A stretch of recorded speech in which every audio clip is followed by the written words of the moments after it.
get bad, cause you cause me get bad, sweetheart. You cause me get catch, cause me get you're bad, sweetheart. You cause me get bad, cause me get I say call me 3 o'clock, you call me 4. I say come through the back, you knock on front door. I say call me 3 o'clock, you call me 4. I say come through the back, you knock on front door. Hey, I say bad, sweetheart. You cause me get catch, cause me get you're bad, sweetheart. You cause me get bad, cause you cause me get bad, sweetheart. You cause me get catch, cause me get you're bad, sweetheart. You cause me get bad, cause me get when I out with my wife, I don't know you. So stop looking at me like you wanna. When I out with my wife, I don't know you. So stop looking at me like you wanna.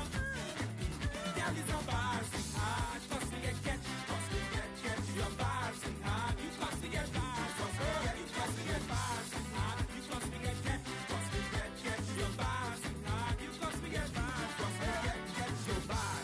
Oh, I don't believe that. Hey, you don't start the rock as I fight my wife in the yard. Hey, so biggity bad. I don't believe that. Hey, you don't start the rock as I fight my wife in the yard. Hey, now my wife says she leaving me. Baby, we going.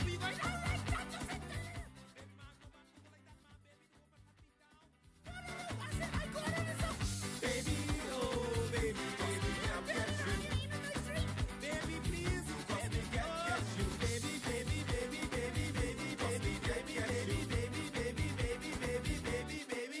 I was fixed. Oh, I was fixed. Take me to church. I was fixed. Take me to church. I was fixed. Take me to church. I was fixed. Take me to church. I was fixed. Take me to church. I was fixed. Take me to church. I was fixed. Oh, she had my socks in with very deep in the room. Underneath some prickles, I did not know what to do. When the witch doctor me the truth, this woman had me lined up to divorce you. Hey, I was fixed. Take me to church. I was fixed. Take me to church. I was fixed. Take me to church. I was fixed. Take me to church. I was fixed. Take me to church. I was fixed. Take me to church. I was fixed. Take me to church. I was fixed. Take me to church. She gonna tell the pastor on me. He blocked my eye and he lay hands on me.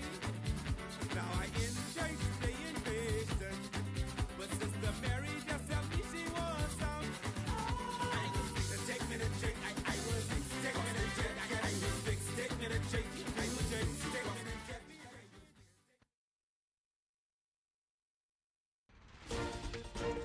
Tonight, union members back to pounding the pavement after the Prime Minister reiterates that money won't be received until right before Christmas. This as parliamentarians also debate some crime legislation, and later, a family desperate for answers following the death of their loved one. Eyewitness News starts now. Good evening, everyone. I'm Janae Noel. Thanks so much for joining us. Topping news tonight, more political aspirants are appearing before the Progressive Liberal Party's Candidates Committee this afternoon. This as we draw closer to a general election. The governing party has yet to ratify any candidates, but has been meeting with various individuals from last week. We understand that the ratification process could wrap up for some as early as this week. Our Jose Etienne, he's standing by tonight at the PLP headquarters with the details. Jose? Well, Janae, it's pretty much an animated scene here at the Sir Lyndon Pindling Center here on Farrington Road as scores of PLP supporters have swamped this environment to throw their support behind the assortment of political hopefuls and sitting members of parliament who have come here to be interviewed by the Candidates Committee. Now, Janae, when I arrived here moments ago, and based on the persons who were making their way here, there was lots of Junkanoo music, lots of fanfare, lots of cheers. Persons who were coming to be interviewed were met with loud, vibrant cheers as they made their way into the hall to be interviewed. We understand the Prime Minister and, of course, Party Leader Philip Davis is inside, accompanied by the Deputy Leader and Deputy Prime Minister Chester Cooper, along with the party's Chairman Foreign Affairs, Minister Fred Mitchell. Now, among the flock of supporters here, Janaea, are scores of individuals from the Michael constituency. We know that's the southern constituency, and a number of individuals have so far been interviewed. Among them, a noted businessman, Mr. Robert Depuch Karen, who's going to join me right now for this live. Mr. Certainly a privilege. How you doing? All is well, sir. Of course, you were in there getting interviewed moments ago. Let's talk about that process. Yeah, it was a bit intimidating, but you know, it was to be there and to vote. You know, you can't hope for change. You got to vote for change, and so I wanted to sell the points of what I suffering people of Michael. You said long suffering. I spoke with some residents. Past 4 years, they feel as though there's been little to no representation. And we see even now the outgoing member of parliament has decided to not seek re-election. Let's talk about that and plans for the constituency.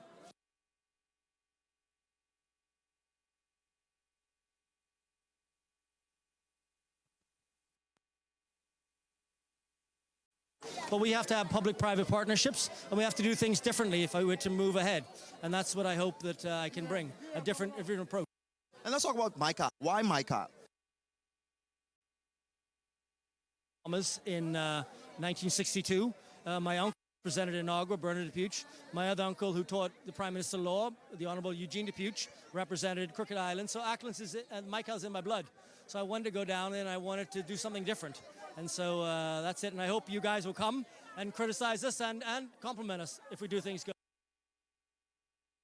Well, Janea, not sure if the departure of the Deputy Prime Minister and Minister Philip Davis means that the interview session has been wrapped up, but not sure if you saw moments ago, Prime Minister is now about to leave, the Deputy Prime Minister is about to leave. But so far, we spoke with Mr. Karen. He's just a part of a number of political hopefuls who've been interviewed, another from Michael. We have others from constituencies here in New Providence, others from the family islands. We see there's a number of incumbent members of parliament, including the Social Services Minister Miles Therota, Minister of Agriculture Jomo Campbell, sitting MP for Mount Moriah, Michael Barnaby. They're all expected to be interviewed today.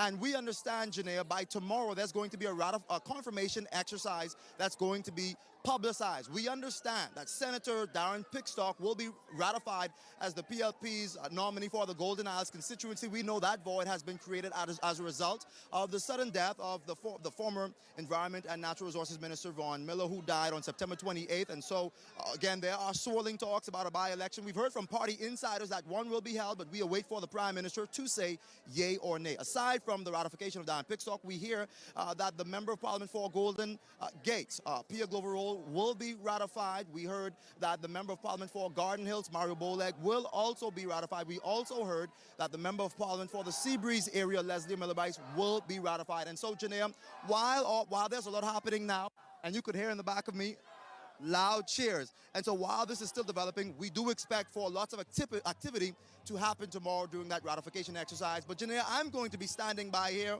almost for the entire night once this is wrapped up, and we'll be able to provide further updates into all that's expected as the PLP at some time prepares to roll out its slate as we prepare for the next general election. Standing by here live from the Sir Lyndon Pindling Center here on Farrington Road, sending it back to you, Janea. Thanks so much, our Jose Etienne reporting live tonight. We also understand that Senator Barry Griffin also appeared before the candidate selection committee, and he is vying for the Fort Charlotte seat. It's a story we will continue to follow tonight. Meantime, Prime Minister Philip Davis under fire by union heads once again as tensions boiled over outside Parliament this morning. It's the second wave of protests to erupt, not only here in the capital, but in Grand Bahama as well. Union leaders and public servants are demanding answers on long-standing salary issues. They're accusing the government tonight of stalling. Our Lyndon Ritchie Jr. has the latest from the front lines of the unrest. Hours of chanting as union members once again made their way from the Old City Market lot on Market Street to the halls of Parliament, eager to get an audience with Prime Minister Philip Davis after he canceled a meeting with union heads on Tuesday. Bahamas Union of Teachers President Belinda Wilson, the Bahamas Public Services Union led by Kimsey Ferguson, and members of the Bahamas National Alliance of Trade Union Congress not backing down from the nation's leader, who in a national address on Tuesday night noted that he doesn't subscribe to cussing and carrying on. In their attempt to get Davis' attention, union members flocked to Parliament, but Davis would stand his ground. Prime Minister Philip Davis has just exited Parliament. He's being heavily guarded by a number of authorities, walking away from the crowd of disaffected public servants. This garbage! I can't! This garbage! The people waited for him to speak to us. Instead, we got the backs of the vehicles. Blatant disrespect. Davis' refusal to publicly address members, according to Wilson, was a slap in the face. If you say you care, you say you want respect, You say you're working for the people. Well, these are the people, and you should address them. On Tuesday night, in a national address, Davis accused union heads of causing public drama and sending public threats, noting, quote, real progress happens when grown men and women sit down, listen, and reason with each other. All claims union leaders denied. Wilson noted the only persons threatened were public servants after they were allegedly told participants in the peaceful protest could result in a pay cut. It's the threat of touching someone's pocket that they know is what touches someone's heart.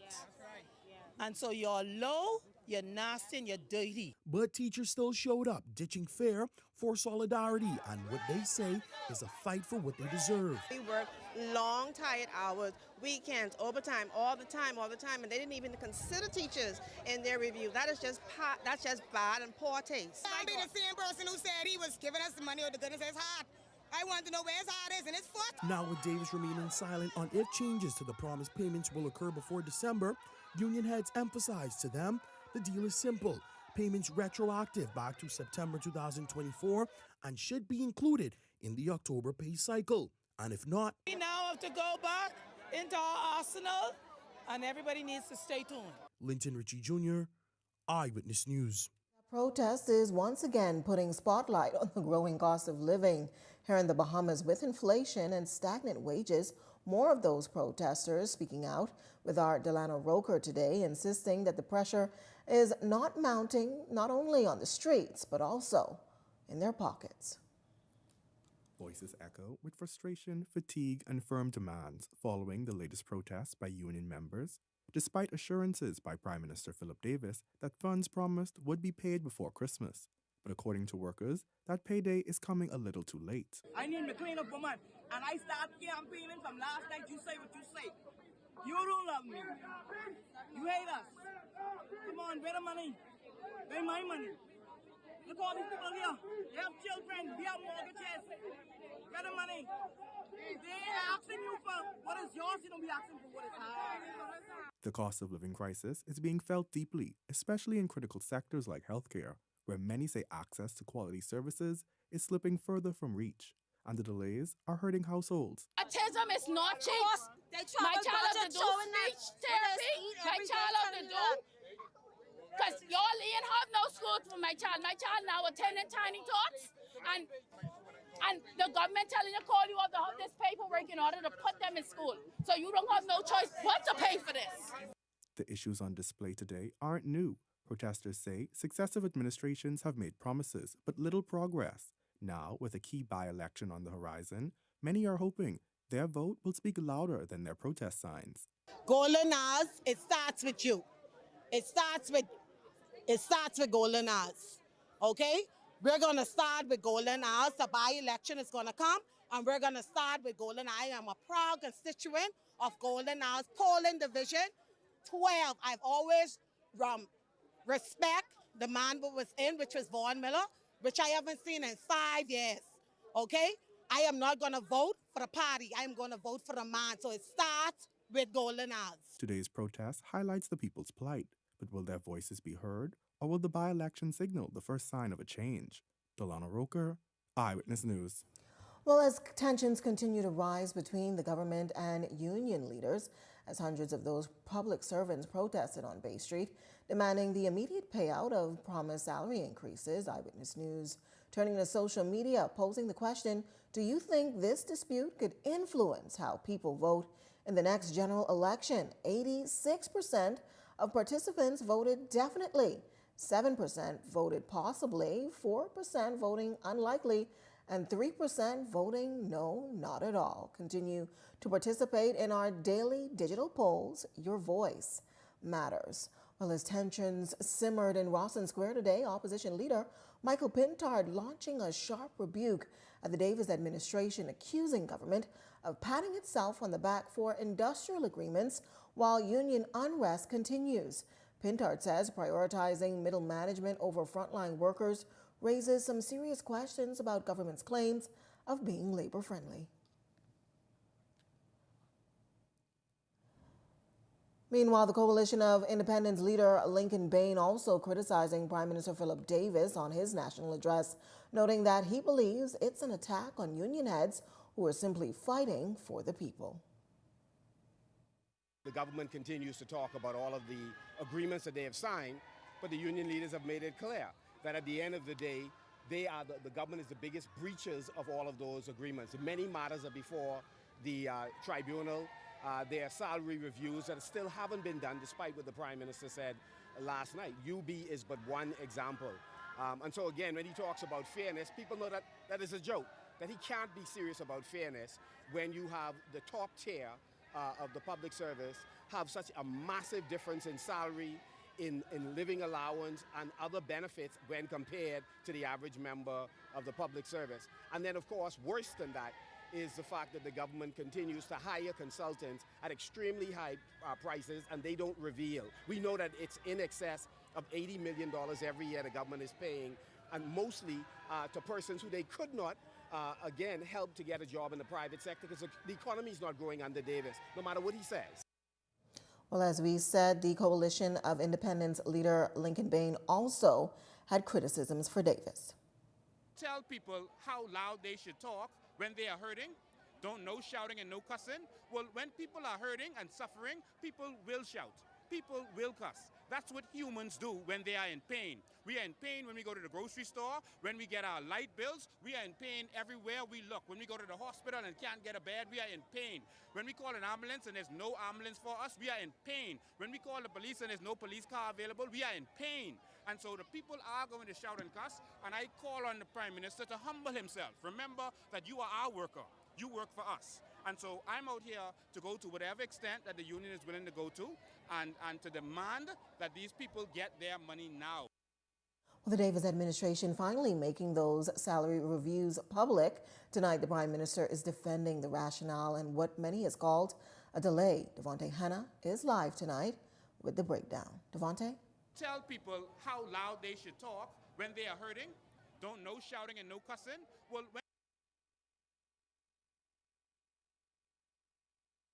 Well, Janae, it's being called the most comprehensive salary review in decades, a deep dive into the pay structure of middle management and technical officers across the Bahamian public service. Now, in his national address last night, Prime Minister Philip Davis said the review was initiated by his government and not unions to ensure every public officer is paid fairly. I want to speak to you directly tonight. I don't need any third party between the conversation of me and you. The 85-page report called the Salary Review for Middle Management and Technical Officers paints a revealing picture. Many workers are earning below what benchmark data say they should. Analysts found that pay ranges are often too tight, meaning limited room for salary growth over time. It also found that in some ministries, employees performing similar roles are being paid at different levels, while in others, low-grade officers earn nearly the same as their supervisors. Salaries had been stagnant. Promotions were delayed. Contract workers were stuck in limbo. Pensioners were struggling to live on fixed incomes that hadn't been adjusted in years. This prompting the review, which used data-driven tools to identify where salaries fell short, which is why the Davis administration says they felt the review was important before payments were made in September, which was then pushed back to before Christmas, leading to widespread frustration. The delay was not a cash flow problem. It was an administrative process, making sure the new salary adjustments for more than 15,000 public officers were accurate, fair, and done right the first time. The review includes middle management officers like clerical staff, supervisors, and department heads, and technical officers like those in engineering and IT. It leaves out the uniform branches and healthcare workers, but the Prime Minister says not for long. The same methodology will be applied to ensure increases are extended across the wider public service. This includes our teachers. Prime Minister Davis committed to broader salary adjustments in an effort to close out the wage gap while maintaining the suggestion of raising pay for public servants was a decision of his government without union negotiation. The union leaders have to do their jobs, to represent their members, but I have to do mine, to represent all Bahamians. My responsibility is not only to one group, but to every citizen who depends on a strong, stable country. Well, so far, the administration says thousands of workers have benefited from the first phase of salary adjustments, with more categories under review. But as pay scales are restructured, many will be watching whether the government's promise of fairness translate into real dollars in Bahamian workers' pockets. Janelle? Thanks so much, our Devontae Hanna, live tonight. Meantime, Education Director Dominic McCartney Russell revealing a total of 36% of teachers absent from the classroom today in connection with that protest, a figure that represents 1 in 3 educators across the country, especially here in the capital, where the protest's impact was felt the most. We canvassed all of the district superintendents, and of course they met with the principals, and the reports that we received from our public schools indicated that there was some teacher attendance issues today. Of the total teaching workforce of some 3,186 teachers, we had a total of 1,135 teachers who were absent today, which represents 36% of our complement. New Providence accounted for the majority of these absences, with 816 teachers who did not report today. And so we had to close 6 of the 161 public schools due to those operational challenges. While not offering comments on whether teachers would face repercussions on the absentees, McCartney Russell maintains that the ministry has a contingency plan in place, which was utilized today to protect against major disruptions. We do have a contingency plan in place, and that is what we utilized today, and we will continue to use that plan as best we can, given the circumstances. We sought to utilize the support of our partners, and we rotated some of our staff. Meantime, head of government business in the House of Assembly, National Security Minister Wayne Monroe clarifying in Parliament that only an effective time, not a date, was issued for payment to public servants. This as protesters took to the streets over monies promised. His comments came as the St. Barnabas MP, Shannon Cartwright, quoted that one protester claimed that she was counting on that money to take care of some medical expenses. Have communicated in this Parliament was for middle managers, which was in the pay package at the end of July. I think the record would show that what's communicated for others was a date, the 1st of September, which is an effective date, and the 1st of September is not a government payday, and it wasn't represented as a payday for my recollection and examination. I have no quarrels with people having an expectation that may not be grounded in fact. But my understanding is the effective date of the Deloitte adopted payment scheme is the 1st of September. And everyone in the public service knows that if it's the 1st of September, that means if you jump through all the hoops, and it's October, you get September's increase on October, and if it's November and December, the Prime Minister has been quite clear. The payment will be made for Christmas. These are unions who have negotiated agreements with this government, when the previous administration only took them to court when they tried to negotiate. We signed 50+ agreements. They signed none. We reinstated increments, which would give these persons who are having difficulties that bit of money every month. And so it is inaccurate to say that there was any representation of a payment date. Well, Leader of the Opposition Michael Pintard calling Prime Minister Philip Davis's chastisement of union leaders disrespectful. His comments came during a live response to the Prime Minister's national address last night, in which Davis accused union leaders of grandstanding, calling for mutual respect.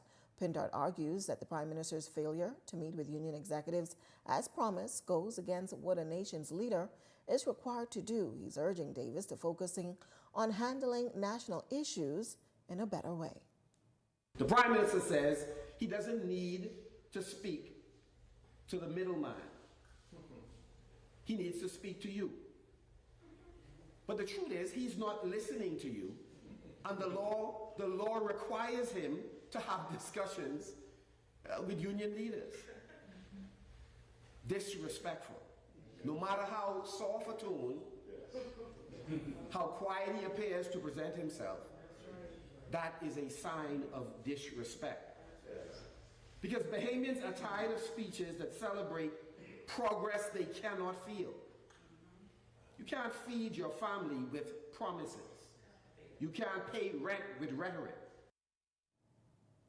Pindar says he listened to union leaders during the last week and felt that they were very respectful while accusing the Prime Minister of going against his word of supporting workers in the country. He also made mention of the Memorandum of Understanding the Davis administration made with the Trade Union Congress, although TUC affiliates are seemingly not participating in the strike. And they were right to demand of their government clarity. After collecting billions in taxes, spending millions on travel and entertainment and no-bid contracts, the government is now asked to be accountable to its workers, those who are working behind the scenes. It is not respect to then accuse those workers when they stand up of just making noise and shouting, a process you claim you will not participate in. What has happened to partnership? I remind the public that this is the same Prime Minister who lobbied for and signed a memorandum of understanding with unions ahead of the last general election, in case any member of the public forgets. Are unions helpful or harmful? It's a question left pondering on the minds of many following recent unrest in country that has nearly taken over downtown Bay Street and redirected traffic in many areas. Our Laurencia Smith taking to the streets to find out just how workers feel. She filed this report. Veteran trade unionist Robert Farquharson says union leaders of today must recognize that their approach to addressing workers' issues has changed. For decades, unions have been a cornerstone of the country's labor force, shaping the nation's history since the 1950s and even before that.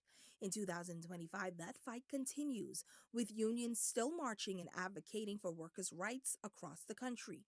The fight has changed, the struggle has changed, and the methodology used back in the 1970s and 1960s, they have to be adjusted to meet the challenge of the 21st century. I think some unions have adopted, some unions have not adopted. For the second week in a row, members of the Bahamas Public Service Union, led by President Kimsley Ferguson, joined forces with the Bahamas Union of Teachers, headed by Belinda Wilson, to protest long overdue pay increase and other pressing workplace issues.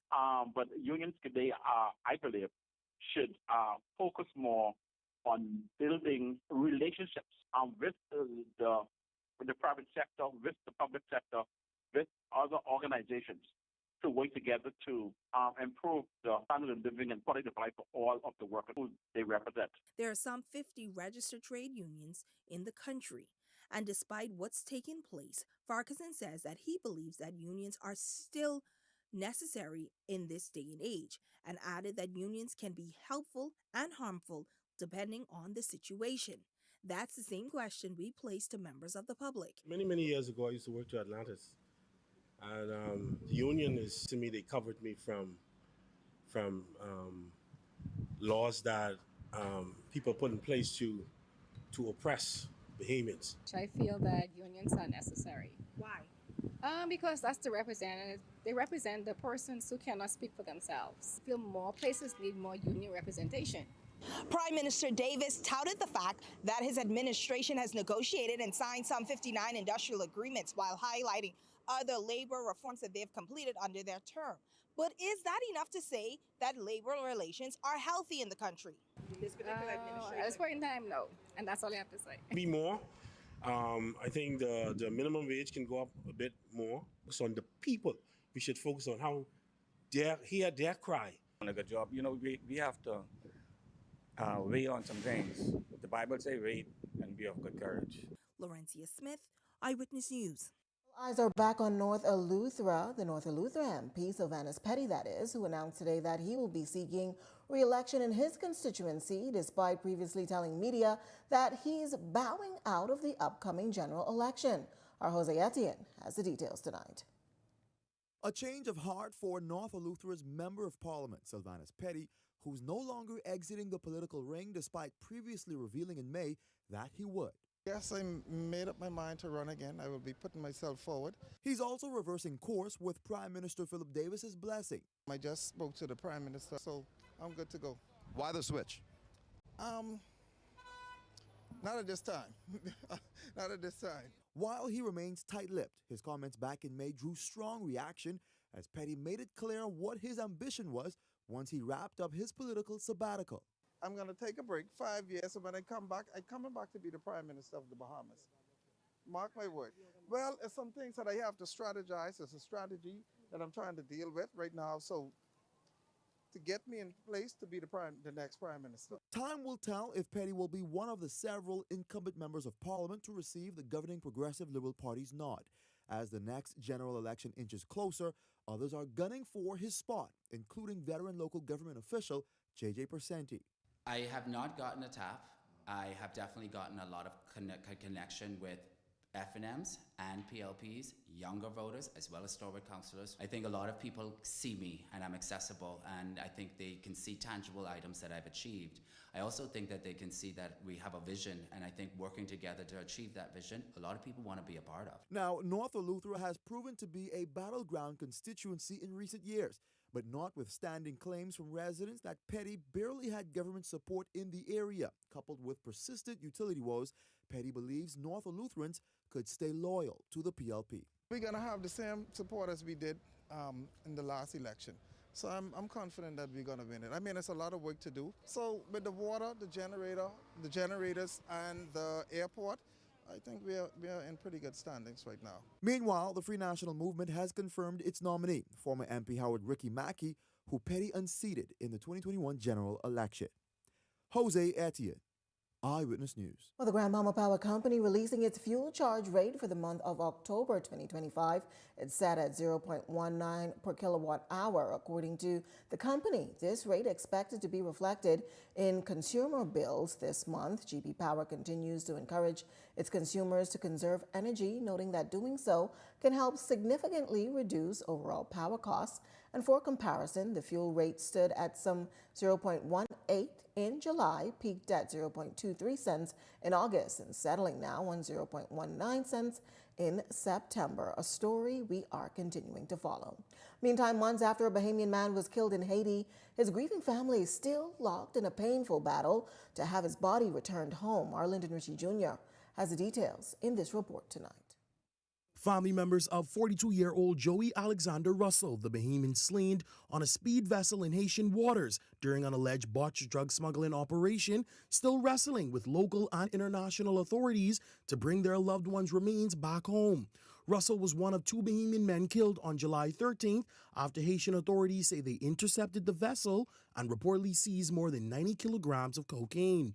His sister, Sherry Russell, telling Eyewitness News their reality of the grieving family. Tireless calls, unanswered letters, and broken hearts. No one is assisting us at this time. So right now we are at a standstill. We don't know what to do. The family claiming that communication with Bahamian embassy officials in Haiti have gone radio silent since August and alleges that assistance from the Ministry of Foreign Affairs have fallen through. So what exactly is the holdup?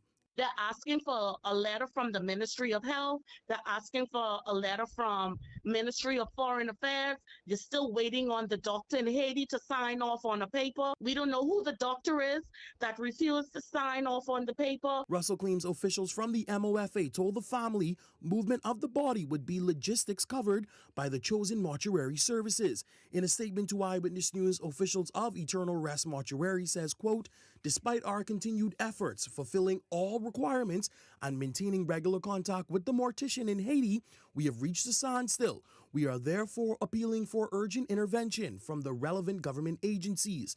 And with his family paying bills in full, including airline transportation for Russell's remains, their plight is simple. Oh, we're not looking for any financial assistance from the government or anything. We just want whatever paperwork is needed.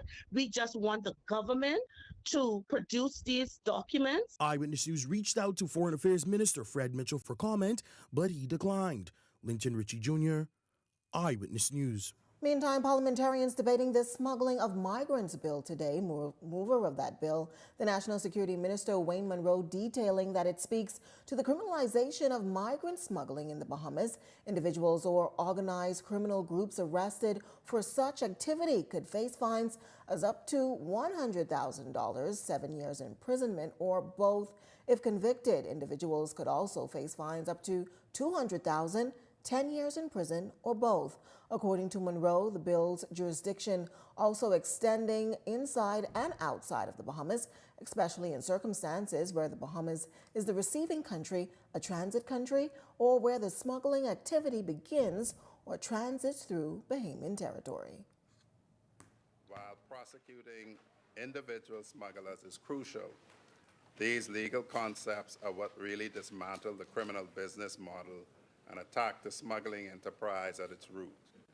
In addition to individualities, the bill allows for the confiscation of assets and restitution to victims.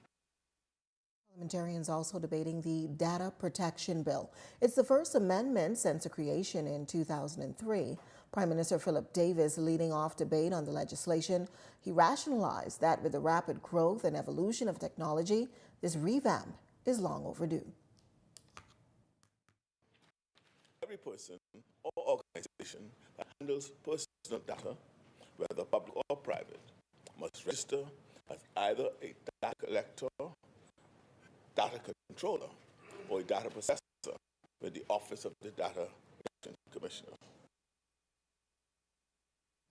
Well, if you've got a news tip or if you've seen news in the making, call the ION News hotline, 397-6397. We also invite you to send your letters to the editor for publication on all of our social media platforms, eyewitnessnewsbahamas@gmail.com. And if you're watching on our Facebook or YouTube page, share your thoughts about today's stories in the comments section. We want to hear from you. We're just getting started in Eyewitness News tonight, but when we come back, the latest on government's solar farm here in New Providence. We've got that story coming up. And later tonight, a former member of parliament and the son of the late Archbishop Drexel Gomez, he reflects on the life of his father. We've got more on that right after this break. Hello, bonjour, hola, hello, ciao. No matter where your passport takes you, BTC roaming keeps you effortlessly connected. Enjoy seamless calls, lightning-fast data, and affordable roaming across the globe. No SIM swaps, no stress. Just one network, working everywhere. So go ahead, explore the world, and still be just a call away from home. Fill up box for all $30. The new KFC Fill-Up Box, serving 6 juicy pieces of chicken, 4 buttery biscuits, crispy fries to share, and 12 premium original recipe KFC nuggets, all packed into one crave-worthy box. So dig in and do whatever the crunch you want with the KFC Fill-Up Box. Only at KFC, it's finger-licking good. Are you searching for something new? Something exciting? Your dream job in paradise? Well, look no further. Royal Beach Club Paradise Island is hiring. Join a dynamic group of passionate hospitality professionals, craft unforgettable moments, and thrive in a vibrant, welcoming atmosphere. Play your part in shaping the future of our team while growing your own career every day. Bring your energy, your passion, and your creativity to a workplace that's as dynamic and fun as you are. At Royal Beach Club Paradise Island, the opportunities don't just exist, they're limitless. So are you ready to find your perfect fit? Visit Royal Beach Club at paradiseisland.com/career today and step into a world of exciting possibilities.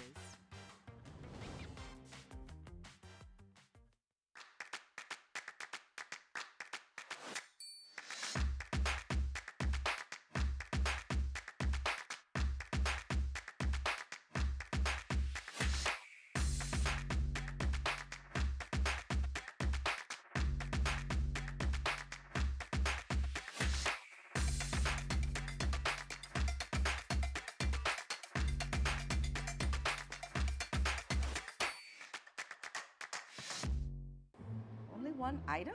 Are you tired of limited choices? I'll have the one item on the menu, thank you. Wow!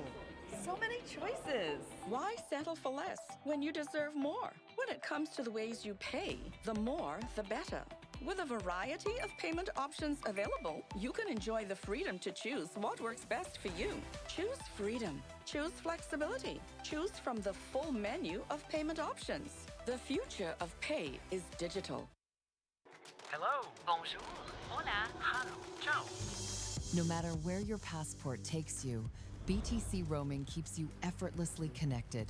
Enjoy seamless calls, lightning-fast data, and affordable roaming across the globe. No SIM swaps, no stress. Just one network, working everywhere. So go ahead, explore the world, and still be just a call away from home. This segment of Eyewitness News is brought to you by EV Motors Fleet Sales Division. For 2026 commercial vehicles, call 821-2403 today. Welcome back. Here's a look at your Eyewitness News gas tracker. $5.48 at Esso and Rubis, $5.55 at your local Shell. Your Eyewitness News gas tracker. The latest gas prices tonight. Well, we have some breaking news. This just in. Eyewitness News understands that the PLP's candidate selection committee, wrapping up just moments ago, selecting Sebastian to carry the party's banner for the Fort Charlotte constituency. Senator Barry Griffin also vying to represent the party in that area. The outgoing MP Alfred Sayers endorsing Bastian last week. We understand that ratification is expected sometime this week. Bastian expected now to go head-to-head with former Bain and Grantstown MP Travis Robinson, a seat to watch